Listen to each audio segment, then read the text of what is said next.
Regional, Vanguardia Regional. Llegan las noticias a Vanguardia Regional. Vanguardia Regional, verdad y bien al servicio de Cúcuta y norte de Santander. Director Fernando Aníbal Ortiz.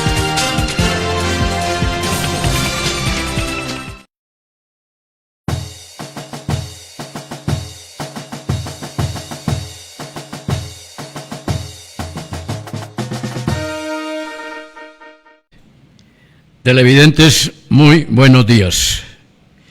Placer saludarlos y estar con ustedes a partir de este momento en Vanguardia Regional Radio Digital con la anuencia muy importante de Camilo Silva, el hombre que entiende y sabe lo que es las redes digitales. Hoy quiero empezar con un columnista muy importante oriundo de Sardinata. Ocupó un alto cargo en el gobierno de Andrés Pastrana. Y me refiero a Enrique Ramírez Yáñez. Por si quieres apostar, escribe hoy su columna Enrique Ramírez.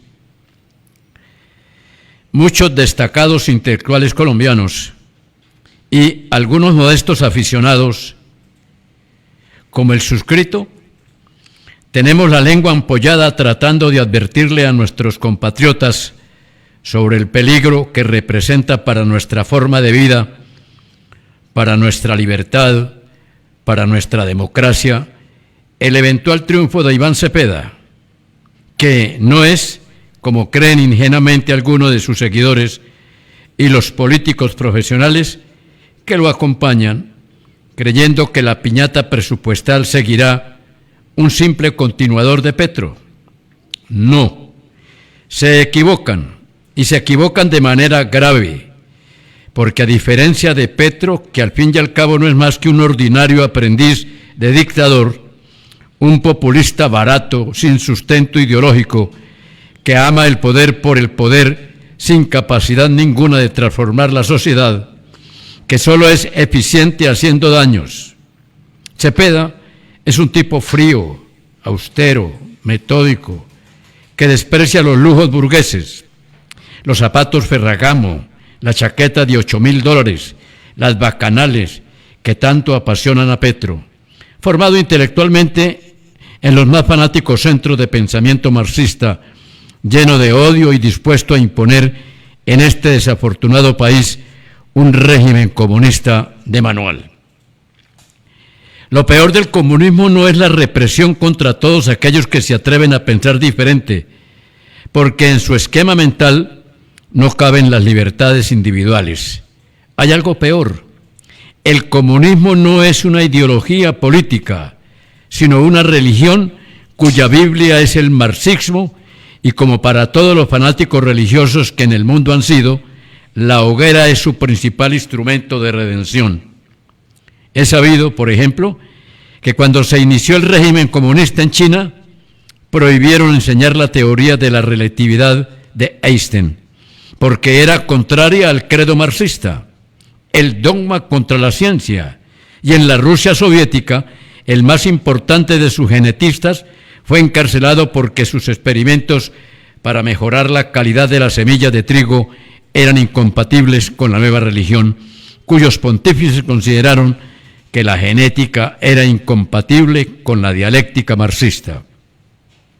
A ello se refirió el gran filósofo inglés Bertrand Russell en un artículo publicado en 1947. Abro comillas: tanto a Rusia como a Canadá, que poseen condiciones climáticas similares, les interesa obtener mejores variedades de trigo.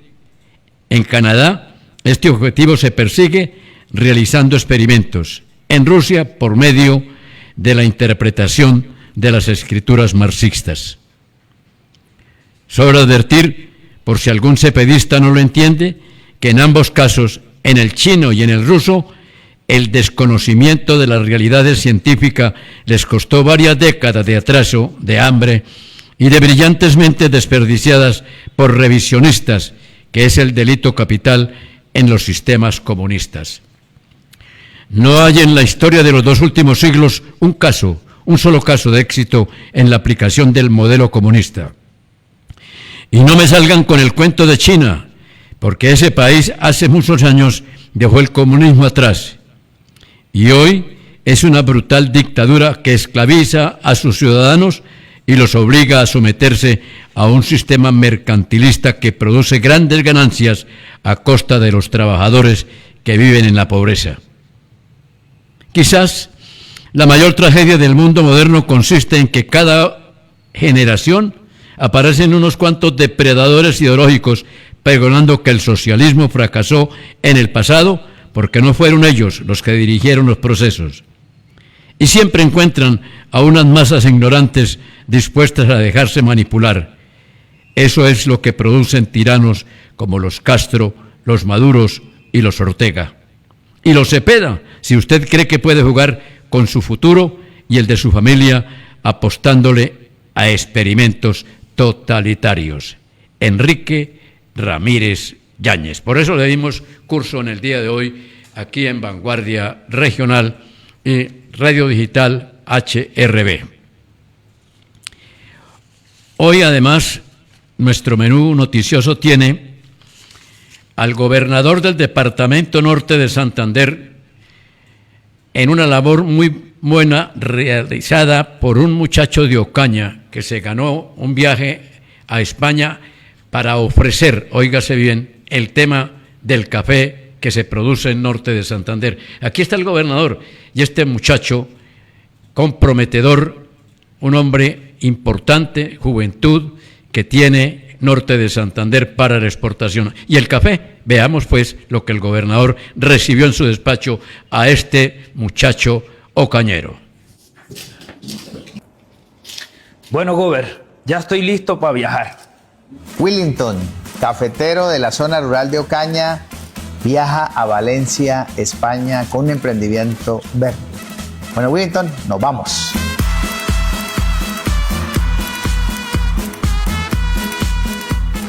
Produce café con unas técnicas especiales para cuidar el medio ambiente. Por eso ha sido seleccionado por la Cancillería de Colombia para representarnos en emprendimientos verdes. La gobernación se vincula facilitándole la posibilidad de llegar a ese país. Primero que todo y antes de viajar, déjeme presentarle nuestro producto, Provincias Coffee. Es un producto que está cultivado agroecológicamente.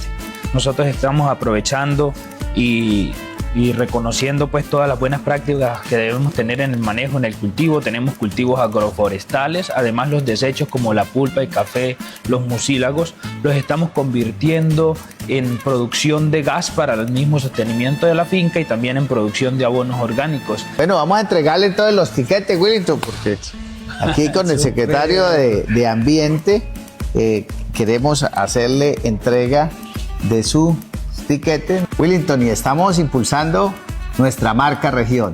Por eso le dejamos una tarea para que se promocione en España nuestro símbolo. Somos norte, vamos norte.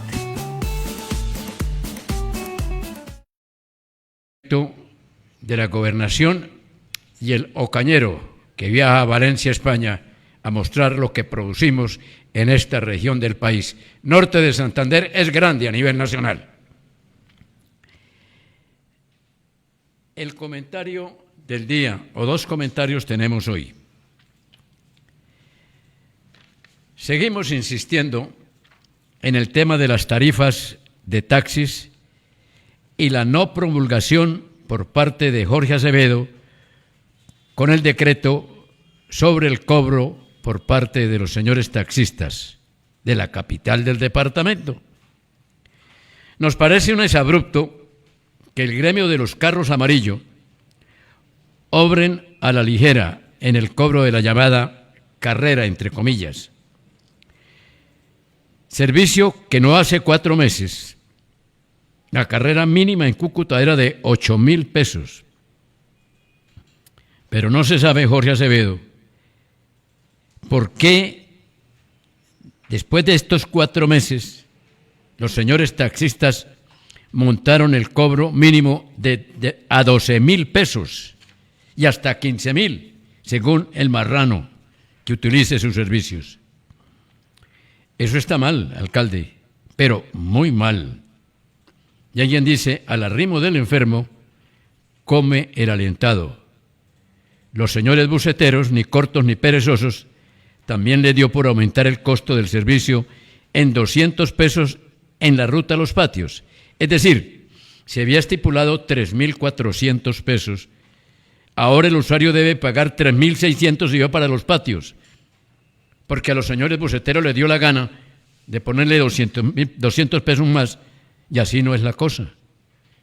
Señores transportadores de taxis y de buses, no abusen con el usuario, porque tras de cotudos con paperas, el señor alcalde y la autoridad pertinente, un llamado urgente aquí que hacemos nosotros, porque así estos transportadores, así le hayan ayudado a usted en la campaña política para llegar a la alcaldía, tampoco se pueden tomar atribuciones que no le corresponden de subir las tarifas de taxis y de buses a su libre albedrío. Tiene la palabra usted, señor alcalde de la ciudad de Cúcuta, y la oficina que está pendiente de la circulación de estos carros en la capital del departamento. Esto hay que estiparlo, esto hay que sacarlos, ponerle una tarifa acorde a las necesidades. Ah, no, que la gasolina subió, pero la gasolina subió 100 pesos y ellos le aumentan casi 1.000 en las carreras. Entonces, ¿en dónde estamos? Y los otros 200 pesos por usuario. ¿En dónde estamos? ¿Bien o mal? Alcalde, por favor.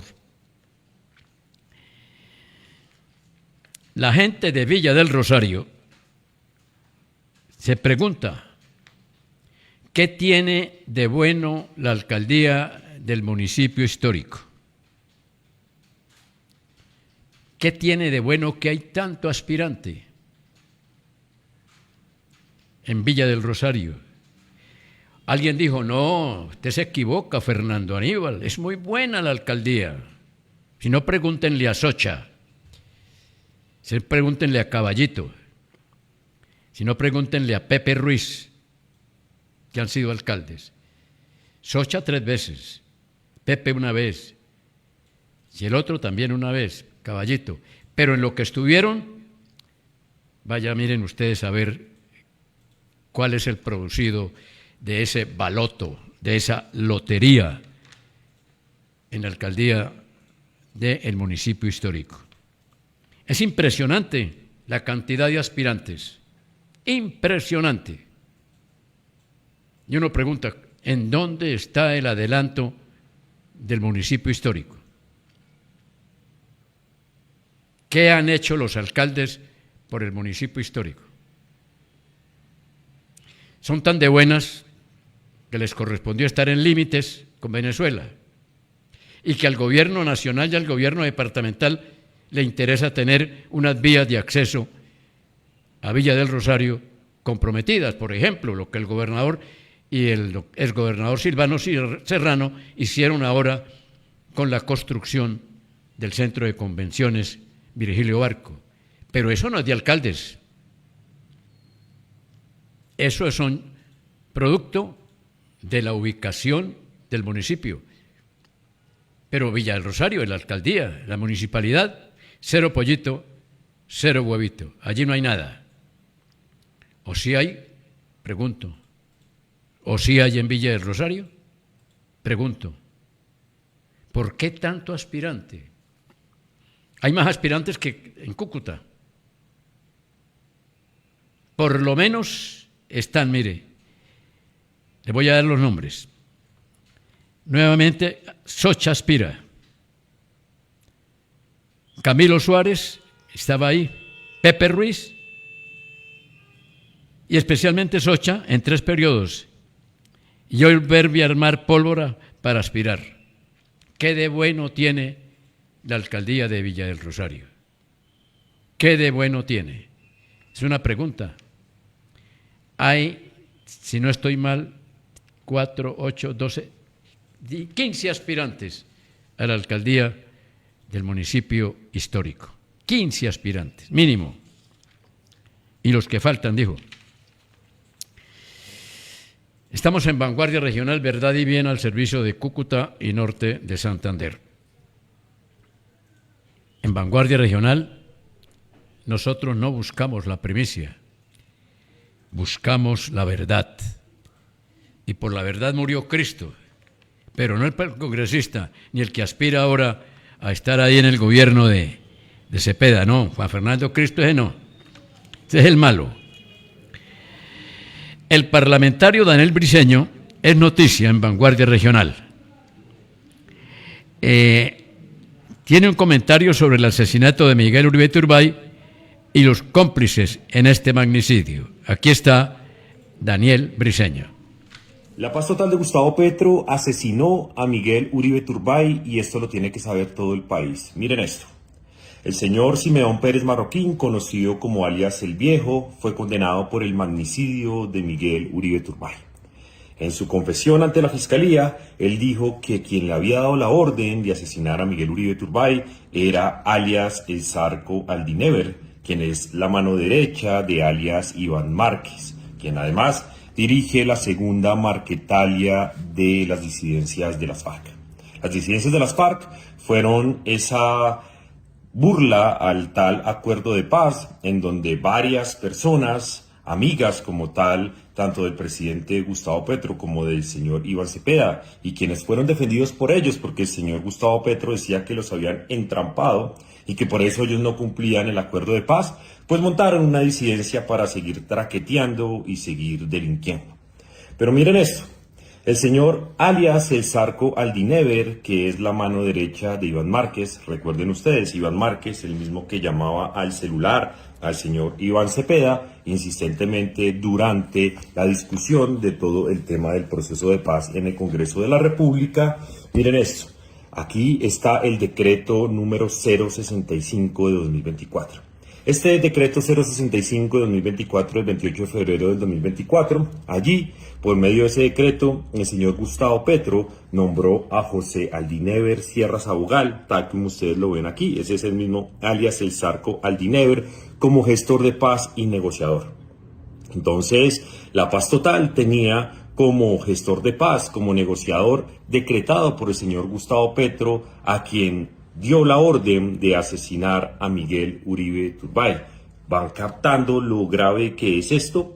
Lo primero que hicieron ellos fue negociar con grupos armados criminales. Lo segundo que hicieron fue nombrar como gestores de paz a delincuentes como alias El Zarco Aldinever. Y alias El Zarco Aldinever fue quien dio la orden de asesinar a Miguel Uribe Turbay. Colombia se encuentra en medio de un proceso de paz total absolutamente preocupante, cuyo arquitecto es el señor Iván Cepeda y del cual hay que hablar. ¿Cuál es la responsabilidad política del señor Iván Cepeda en el fallido proceso de paz total? ¿Dónde está poniendo la cara el señor Iván Cepeda y el señor Gustavo Petro por temas como los de alias El Zarco Aldinever y de la segunda Marquetalia, que mientras negociaban con el Estado colombiano y engañaban a los colombianos, lo único que hacían era dar las órdenes para que asesinaran a Miguel Uribe Turbay, principal líder de la oposición? Señor Iván Cepeda, todo el país está esperando la respuesta. ¿Cuál es su responsabilidad política en todo esto?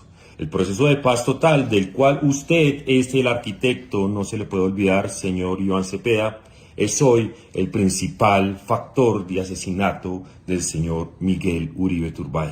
Y usted debe responder políticamente tanto al país como también debe responder el señor Gustavo Petro. Ahora tenemos que la Sala de Casación Penal de la Corte Suprema de Justicia confirmó la condena contra el senador Luis Alberto Gil Castillos, el tuerto Gil de Bucaramanga, colega mío, pero no por las maldades, sino del ojo. Luis Alberto Gil Castillo, por su participación en un entramado dirigido, oiga bien, es que hay que mirar el entramado, ¿no? La Corte Suprema dejó en firme la condena contra el senador Luis Alberto Gil por dilatar la extradición de Jesús Santrich a Estados Unidos, y esto pues hay que analizarlo. Al colega mío la condena 5 años preso al Tuerto Gil. Eso hizo Lochas y Panochas en Santander. Pero bueno, así son las cosas cuando son del alma. Hernán Ospina está aquí hoy en Vanguardia Regional. Esto es lo que preocupa al establecimiento del gobierno de Petro. Aquí está un análisis de Hernán Ospina sobre el fenómeno que preocupa al establecimiento del gobierno actual. Veamos. Paloma Valencia y Abelardo de la Espriella llenan plazas a lo largo y ancho del país. Ayer Abelardo de la Espriella llenó la Plaza de Bolívar en Pereira. Todo esto sin la chequera del Estado, sin obligar a grupos indígenas, sin que los criminales obliguen a la gente a votar por ellos o a asistir a las plazas, sin profesores de FECODE que reciben sus millonarios sueldos íntegros por salir a apoyar, llenarle las plazas a Iván Cepeda y dejar a los estudiantes sin clase, sin sindicatos, sin los señores del SENA, sin funcionarios públicos que reciben su sueldo a cambio de una marcha, les libran funciones para que vayan a la marcha, sin burocracia, sin contratistas. Ese es el mismo mérito, pero no se le puede pedir méritos a un gobierno que precisamente ha echado por debajo el mérito. Y si no, pregúntenle a Juliana Guerrero, la falsificadora de títulos universitarios. Presuntamente, digamos, para que no me toque después retractarme. Llenar las plazas con gente de a pie, eso es lo que cuenta. Tener apoyo hecho a pulso, no gente amenazada para que vaya a acompañar al candidato del establecimiento. Ojalá esa misma fuerza que se está viendo en las plazas de Colombia para los candidatos de la oposición se vea reflejada el próximo 31 de mayo en las urnas. Porque esa es la fuerza que va a contar la historia, la del 31 de mayo, más allá de lo que pase en las plazas. Y ojo con los señores que piensan ir al Mundial, porque si hay segunda vuelta, que no los vaya a coger en el Mundial y no vayan a poder votar. Porque los he de ver después criticando y lamentándose porque por culpa de ustedes habrían permitido que el candidato de las FARC y el candidato de la delincuencia común llegue a la presidencia de Colombia. Estamos en Vanguardia Regional, verdad y bien al servicio de Cúcuta y Norte de Santander. Hablábamos de los posibles candidatos a la alcaldía de Villa del Rosario. Les voy a dar los nombres, porque ya empezó el sonajero allí. Jason Angarita, Jackson Arley, Juan Guillermo, Jimmy Reyes, Camilo Silva, pero no mi amigo aquí, el youtuber, no señor.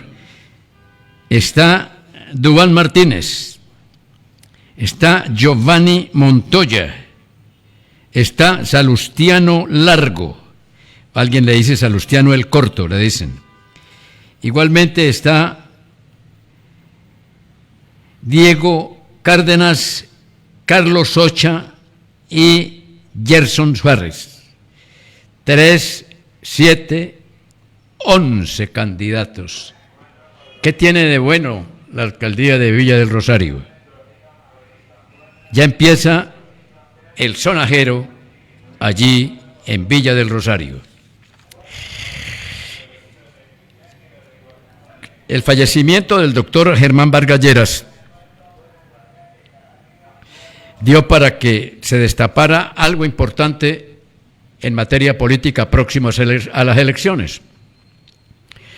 Su hija, Clemencia Vargas, en los actos que se realizaron en el Palacio de San Carlos y después en la Basílica de Colombia, habló con algunos periodistas y además dejó un mensaje muy claro a los colombianos. Como se sabe, Germán Vargas Lleras era el director de Cambio Radical. Ya lo había señalado en vida, Vargas Lleras, que Cambio Radical estaría con la centro derecha y que estaba a puertas de apoyar la candidatura del Tigre, Abelardo de la Espriella. Pero además algunos miembros de Cambio Radical estarían apoyando a Paloma Valencia. Lo que sí descartaron de plano es que algunos miembros de Cambio Radical se fueran con Cepeda. Pero Clemencia Vargas, la hija del fallecido dirigente, envió un mensaje a los colombianos en este momento en el que el país se prepara para las elecciones presidenciales. La entrevistaron y aquí está Clemencia Vargas. Soy muy orgullosa de ser su hija y sé que Agustín, mi hijo, un día estará muy orgulloso de ese abuelo que tuvo y que nos hará una gran falta para aprender de sus múltiples lecciones. Seguramente será el día más duro o de los días más duros de mi vida. Quiero agradecerle a todos los medios, a Colombia entero, por el homenaje tan especial, los mensajes de cariño que le han hecho a mi padre Germán Vargas Lleras. Un homenaje como jefe de Estado. Él siempre decía que liderar y gobernar no era prometer, sino cumplir y ejecutar. Y eso es lo que nos hace falta hoy en día en este país. Esa gran unión que Colombia necesita para salvar este país. Y ese es el gran legado que hoy creo que le debemos dejar a Colombia y que nos deje él. El legado de recuperar el rumbo de Colombia y no entregarle este país a Cepeda y sus secuaces. Y si ese es el legado que nos deja Germán Vargas Lleras, su nombre quedará en lo más alto, porque Colombia necesita, tiene todo para ser el mejor país del mundo.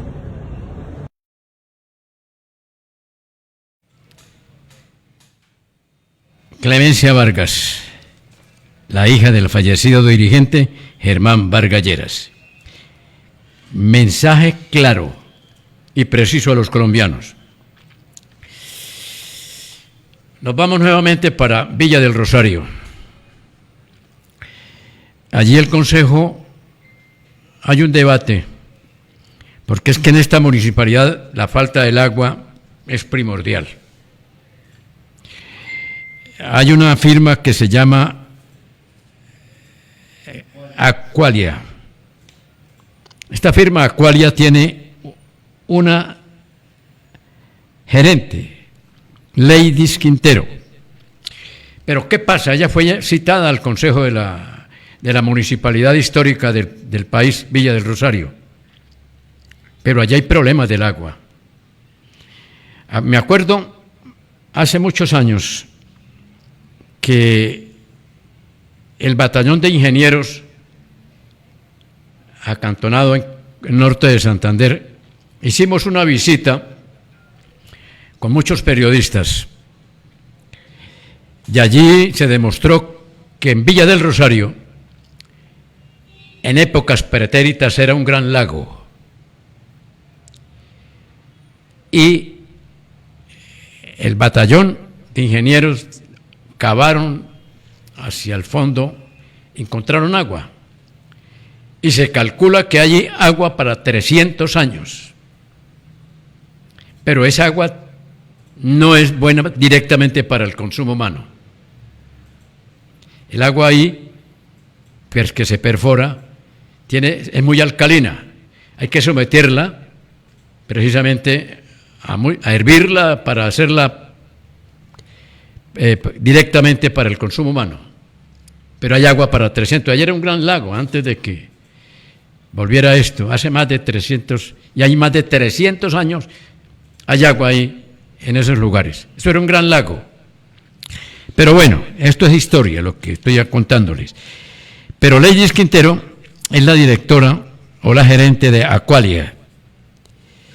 Hay una situación en esa municipalidad sobre el tema del agua, el debate en el Consejo Municipal, y Leidis Quintero ha señalado que hay algunos problemas, pero que la prestación de servicios se va a dar. hay que esperar, hay que analizar. ¿Qué dicen los concejales? Hay algunos que quieren pegársele la mantequilla, como todas las cosas, en los contratos que se puedan adjudicar por parte de Aqualia. Pero veamos esto y el debate con la gerente de Aqualia. En el Consejo Municipal de Villarosario con la doctora Ledis Quintero, gerente de la empresa Aqualia. Bienvenida, doctora, y hagamos un balance de lo que ha sido esta intervención suya aquí en el recinto del Consejo Municipal de nuestro querido municipio histórico. Buenas tardes, Gustavo. Pues nada, el balance, como lo dije hace un momento, pues tal vez puede ser un poco agridulce, ¿no? Pues sobre todo para la comunidad que necesita respuestas inmediatas. Sin embargo, como lo expuse en el Consejo, Aqualia siempre va a hablar con total honestidad, transparencia y respeto.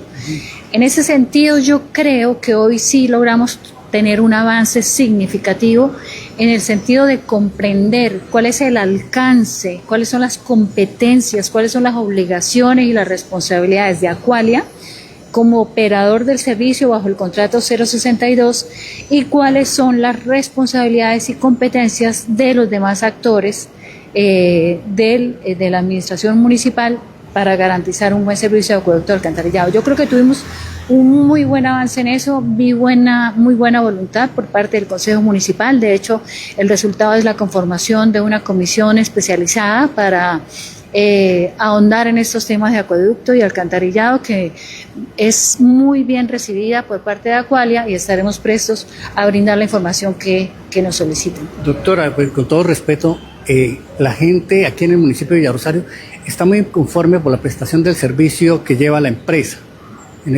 Hacia el 2035 prácticamente ya termina este contrato, ¿no? Así es. ¿Sí? Gustavo, y que de una otra no, es que esto es a nivel general, falta de agua potable, problemas de alcantarillado. Yo se lo puedo asegurar porque tengo las cifras y los números. Y yo tengo las evidencias. Yo informo con honestidad y con transparencia. Nosotros tenemos las evidencias. No es todo el municipio. Ahora, si usted me está hablando de abril, en abril sí tuvimos muchas fallas, pero fue por un tema climático. Tienen problemas de aguas negras, tienen problemas de falta de agua potable. El cuento que ustedes sacan de la burrada que hace 40 años tienen aquí en el municipio de Villarosario, ¿me permite? Yo tengo muchos años viviendo en este municipio, aunque no soy de este municipio. Conozco, estuve el día que inauguraron incluso las empresas municipales, ¿sí? Sí que está. ¿Cuál es la pregunta? La pregunta básicamente. La problemática que tiene el municipio de Villarosario es muy grande, sí, y la empresa no ha prestado el servicio como debe ser y tiene unos problemas muy graves aquí. ¿Sí me entiende? Mucha gente no le llega agua, pero sí le llega el recibo. Entonces ustedes tienen que poner las pilas. Rápidamente porque ya tengo un compromiso.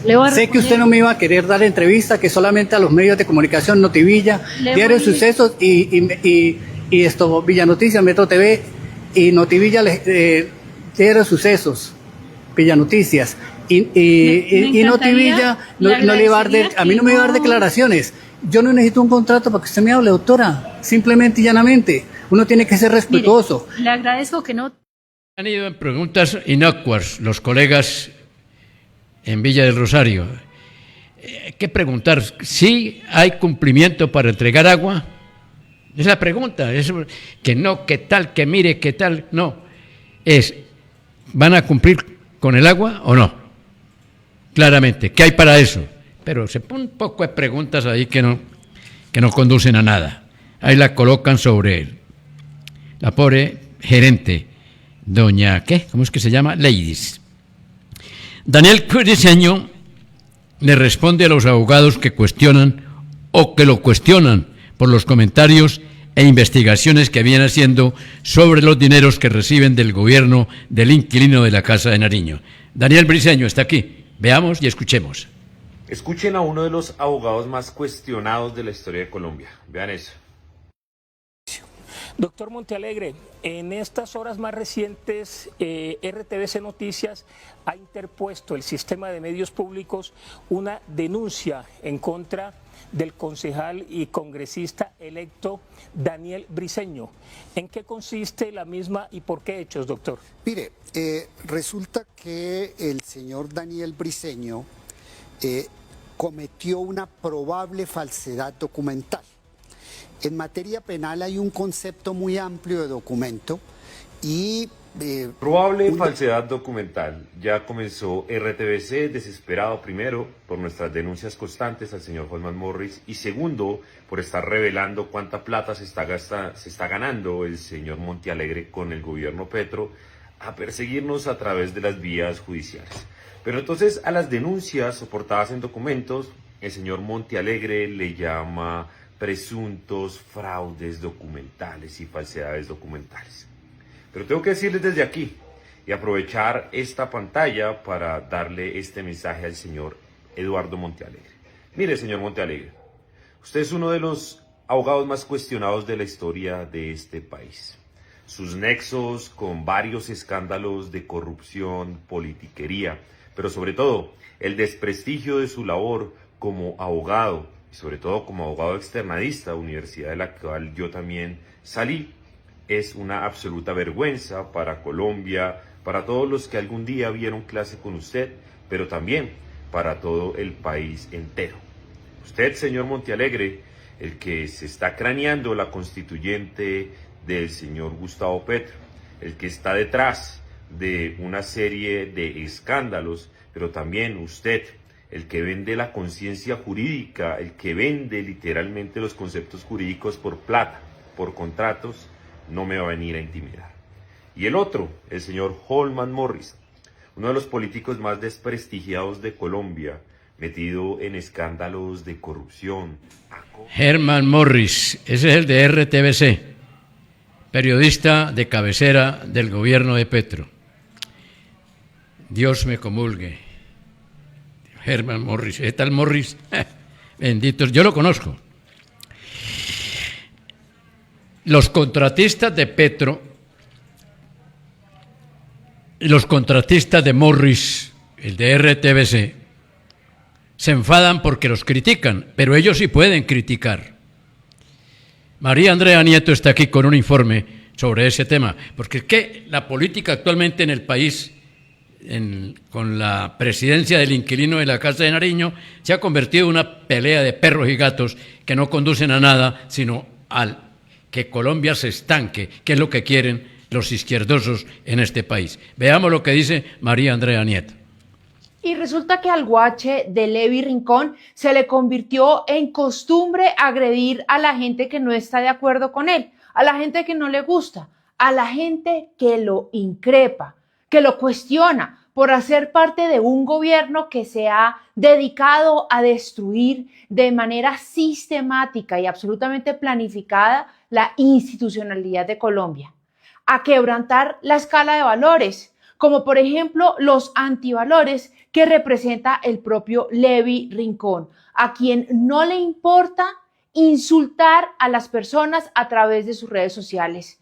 Les dice hijo de tantas, gono no sé qué, a todo el mundo insulta, a todo aquel que, ojo, no comparte sus ideas ni las de su jefe, Petro. ¿Y por qué digo su jefe? Porque Levi Rincón, además de ser ciudadano colombiano, es un contratista de RTBC, el canal público de información que le pertenece a los colombianos, pero del cual el gobierno de Petro se apropió para convertirlo en una maquinaria de desinformación. Entonces el señor Levi, que tiene todo el derecho a transitar por las calles de Bogotá, además pretende que la gente no lo increpe, que le diga, oiga, usted es el colmo, así como me pasa a mí, o es que ustedes creen que a mí cuando salgo a la calle no me dicen cosas. Incluso hace pocos días, cuando regresé de mi show del control en vivo de la ciudad de Medellín, una persona en el aeropuerto me increpó y me hizo, vamos a ganar en primera. Y yo le contesté,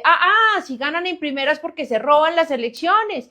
Y ya, el asunto no pasó a mayores, pero por la agresividad y por la violencia de Petro, hoy tenemos al país viviendo una ola de violencia terrible. Por las palabras incendiarias de Gustavo Petro, mataron a Miguel Uribe Turbay. Por la polarización de este gobierno, están matando a los periodistas en las regiones. Y esa loquera se traduce en el territorio, en los comportamientos de personas desconfiguradas emocionalmente como Levi Rincón, que agrede a las personas físicamente que no están de acuerdo con él. No es la primera vez, no es la segunda vez, se viene presentando una y otra vez. Ojo, Levi, a ir al psiquiatra, al psicólogo. Calmadito, hermano, calmadito, porque usted no es el dueño de la verdad, usted no es el dueño del país, y muchísimo menos el señor Gustavo Petro, quien muy pronto va a ser expresidente. Y este mal gobierno, este mal experimento del sistema castrochavista que usted representa, muy pronto va a pasar a la historia como el peor gobierno que ha tenido Colombia en su vida republicana.